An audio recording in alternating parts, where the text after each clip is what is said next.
Olá pessoal, aqui é Alexandre Bittencourt, de volta no canal Música, CDs e CIA.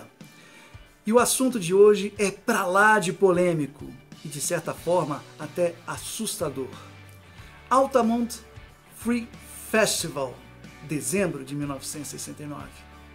Um festival com 4 nascimentos, 4 mortes, sendo 2 atropelamentos, 1 afogamento por causa de uso de LSD e 1 facada. O FBI declarou em 2008 que por conta dos desentendimentos entre Mick Jagger e os Hells Angels no festival de Altamont, eles tentaram assassiná-lo em sua casa em Long Island.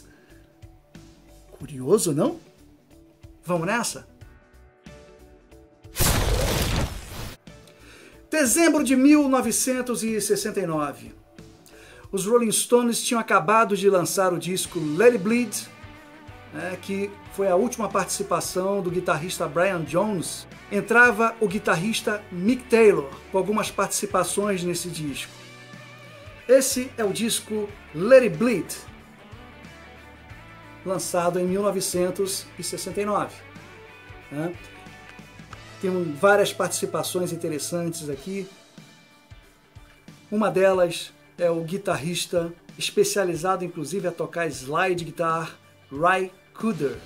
Clássicos como Gimme Shelter, Love in Vain, Midnight Rambler, Monkey Man, Live With Me, Country Honk, que na verdade é a música Honky Tonk Women.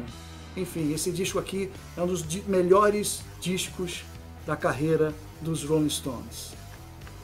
Let It Bleed. Na sequência, os Rolling Stones começaram a editar o seu segundo disco ao vivo, Get Your Years Out. Esse é o disco Get Your Years Out, ao vivo, feito na sequência, com a participação, finalmente, completa, do Mick Taylor, um show inteiro, uma guitarra solo.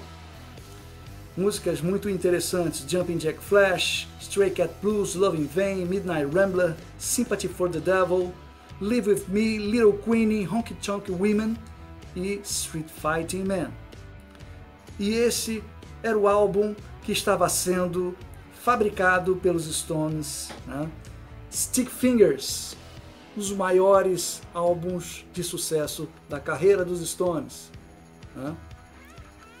Conta com a música Brown Sugar, Wild Horses, a linda música Wild Horses, maravilhosa. Beach, I Got the Blues, Sister Morphine. É um disco imperdível. Oi, Alexandre Bittencourt. Mick Taylor era considerado na época o guitarrista de sessão mais importante da Grã-Bretanha, depois de Eric Clapton e Jimmy Page. Antes de integrar os Stones, Mick Taylor participou da banda John Mayall e os Blues Breakers, com 2 grandes álbuns. São eles o disco Bare Wires, que tem a participação da banda de rock progressivo Colosseum, como banda de apoio do John Mayall, e o disco Laurel Canyon. Esse é o disco Laurel Canyon.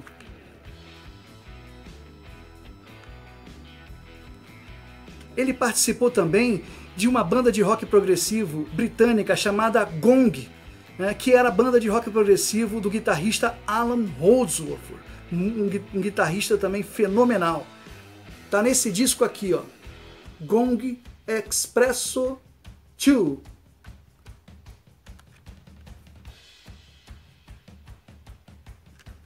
Mick Taylor também participou de uma apresentação ao vivo do guitarrista Mike Oldfield, com a música que é um clássico do rock progressivo, Tubular Bells, registrada neste DVD Mike Oldfield Elements.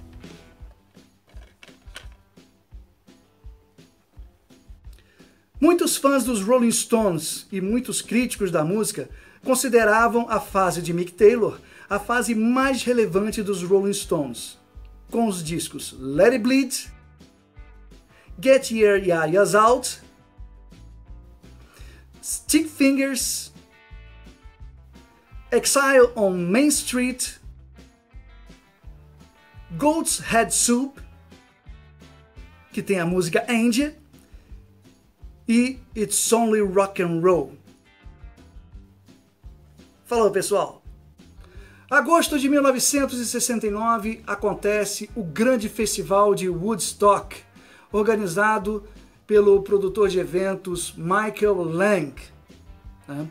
Foi um festival bastante polêmico, embora com grandes apresentações e sucesso, mas foi um fracasso em termos de arrecadação, por causa da desorganização do festival, das invasões que aconteceram no festival, das pessoas que não pagaram simplesmente e terminou que o festival ficou aberto para todo o público. Isso foi um prejuízo para os organizadores, apesar do grande sucesso que aconteceu na época. E o que isso tem a ver com o festival de Altamont? Simplesmente porque o organizador foi o mesmo. Michael Lang foi a mesma pessoa que organizou o festival de Altamont. E o que se poderia esperar de outro festival organizado pela mesma pessoa que fez um festival tão desorganizado como foi o Woodstock? Dessa vez ele teve menos sorte, porque foi uma tragédia, literalmente. E quando eu falo desorganizado, é desorganizado mesmo, a começar pela infraestrutura. Se você pega no caso do festival do Woodstock, a montagem do palco foi feita sem teto. Na verdade tinha até um teto, mas era um teto improvisado, quase como se fosse uma cabana, de plástico. Quando teve uma tempestade em um dos shows, aquele negócio todo voou, ficou caindo chuva doidada nos equipamentos, tiveram que cobrir as pressas, a toque de caixa, todos os equipamentos para não molhar, e esperar simplesmente o tempo da chuva passar. Quando que isso acontece nos festivais nos dias de hoje? Pode chover à vontade, o pessoal continua tocando, o público se molha, mas os músicos estão salvos, os equipamentos estão salvos, mas não foi assim naquela época. Isso sem falar no lamaçal, Muito bem, ele repetiu a dose no festival de Altamont, A infraestrutura de palco era muito precária, A altura do palco era baixíssima, as pessoas conseguiam facilmente subir no palco e invadir o palco a toda hora. Uma lástima completa, uma lástima que causou uma tragédia. O festival de Altamont tinha a participação de várias bandas, vários artistas, tendo como foco principal, a atração principal do festival, os Rolling Stones, que era considerada na época, depois dos Beatles, a melhor banda de rock de todo o mundo. E que bandas participaram desse festival? Eu vou falar aqui para vocês na ordem em que tocaram. Santana, Jefferson Airplane, Grateful Dead, The Flying Burrito Brothers e Crosby, Stills, Nash Young.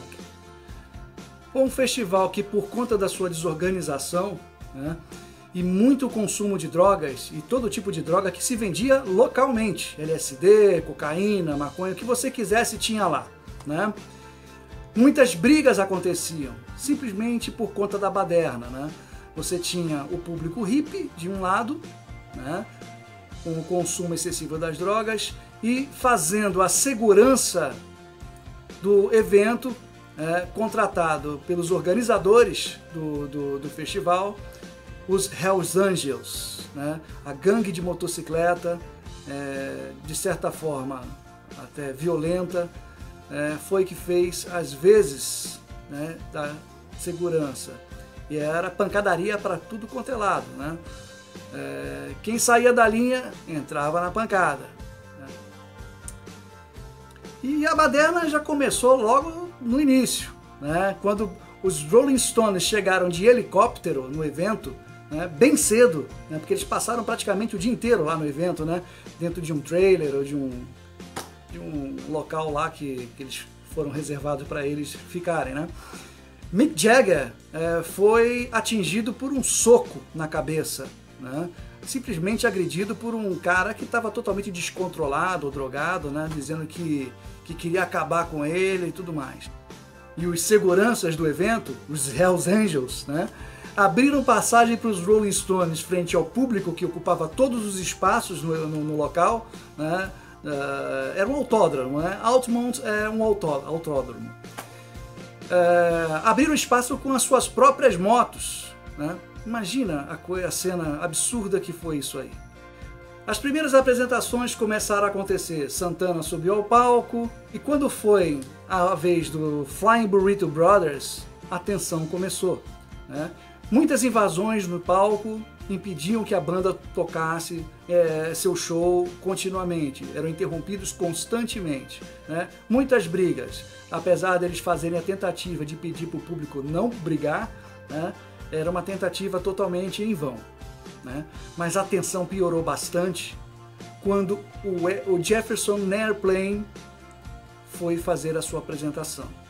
O Jefferson Airplane é uma banda que conta com algumas estrelas bastante conhecidas. A vocalista Grace Slick, o guitarrista e compositor Paul Kantner, o guitarrista solo Jorma Kauffner e o vocalista Martin Balin, além do baterista e o baixista. Durante a apresentação do Jefferson Airplane, o vocalista Martin Balin foi se intrometer numa briga que estava acontecendo perto do palco para tentar apaziguar e acabou sendo nocauteado por um dos Hells Angels. Olha que absurdo, que estavam espancando as pessoas ao redor com pedaços de pau, bastão e coisas parecidas. A vocalista Grace Slick ficou apavorada com o que estava acontecendo, né? Pedia calma, paz, tentava acalmar as pessoas com o seu microfone, mas era inútil. A banda Grateful Dead, que se apresentaria na sequência e que foi uma das organizadoras do evento, quando soube do ocorrido, ficou com medo de se apresentar, né? Jerry Garcia, que era o guitarrista solo da banda, a grande estrela da banda, juntou com o resto do pessoal e chegaram à conclusão que não teriam coragem de se apresentar nessas condições, com medo de apanhar, obviamente, né? Dessa forma, quem terminou se apresentando na sequência foi o Crosby, Stills Nash Young. E finalmente chega a vez dos Rolling Stones se apresentarem. Grandes músicas foram tocadas: Jumping Jack Flash, Loving Flame, uma música de autoria do Chuck Berry, Little Queenie, Honky Tonk Women. Isso tudo diante de muita briga rolando durante a apresentação do show. Até que os Rolling Stones resolveram tocar a música Sympathy for the Devil. Vejam só. Quando eles começaram a tocar essa música, a briga começou a ficar bastante feia. Os Hells Angels estavam batendo em todo mundo, né? As pessoas tentavam fugir de um lado para outro, tinha gente nua, né? No público também, provocando baderna, até que Mick Jagger precisou parar o show, interromper, para pedir que eles parassem com aquela violência toda. E não teve jeito. A banda dos Rolling Stones estava apática no palco. O próprio Mick Jagger, que é uma pessoa que está acostumada a ir um canto ao outro no palco sem parar, dançando de tudo que é jeito, pulando, né? Aquele cara que, né, se mexe ao extremo, né? Ele estava totalmente apático. Às vezes ele tentava se esboçar, né, alguma animação na sua performance, né, mas era inevitável que ele ficasse, né, apático com tanta violência que estava acontecendo. Algumas críticas feitas aos Hells Angels provocaram algumas revoltas, né? naquele grupo, que começou a ter alguma reação contra o Mick Jagger. E isso é uma coisa bastante visível. Vejam só esse trecho de vídeo, né, onde o Mick Jagger está cantando a música Sympathy for the Devil, né, e um dos integrantes dos Hells Angels o encara com raiva, como quem fosse atacá-lo. Né? Engraçado é que até o momento acontecer, vejam, a desorganização era tanta que entra um cachorro no meio do palco. Passa um cachorro no meio do palco, né? E é uma coisa nonsense, que quem vai imaginar um cachorro no meio do palco lá, como se estivesse na rua assim, fuçando as coisas, né?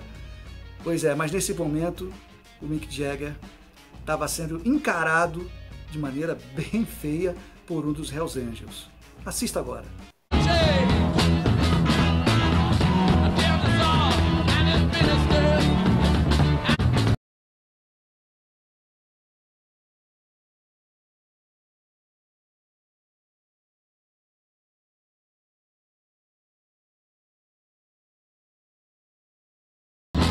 Vejam só esse outro vídeo aqui, onde você vê um dos Hells Angels também em cima do palco, ao lado do Mick Jagger, né?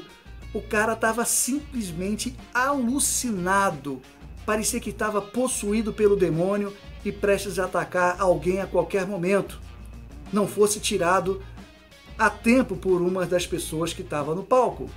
O próprio Mick Jagger, né, dá de relance, né, com esse cidadão e fica bastante preocupado. Você vê a cara de, assim, o semblante de assustado do Mick Jagger, que às vezes sai de perto e volta para o microfone. Vejam só isso aí.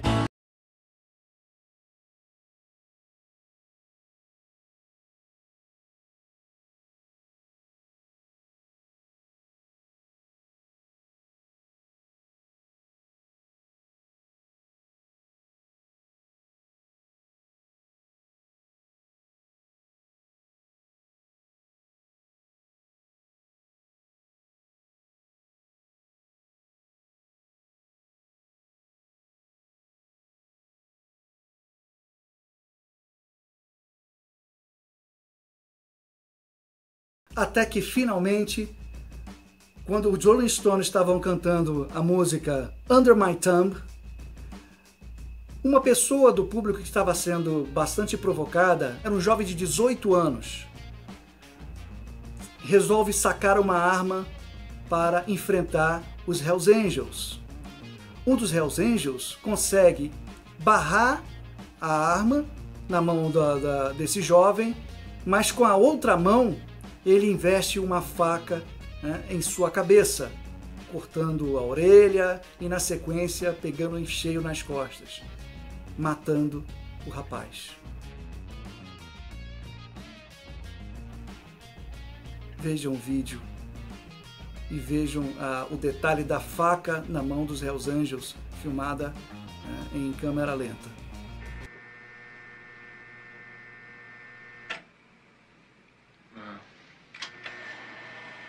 It's so horrible.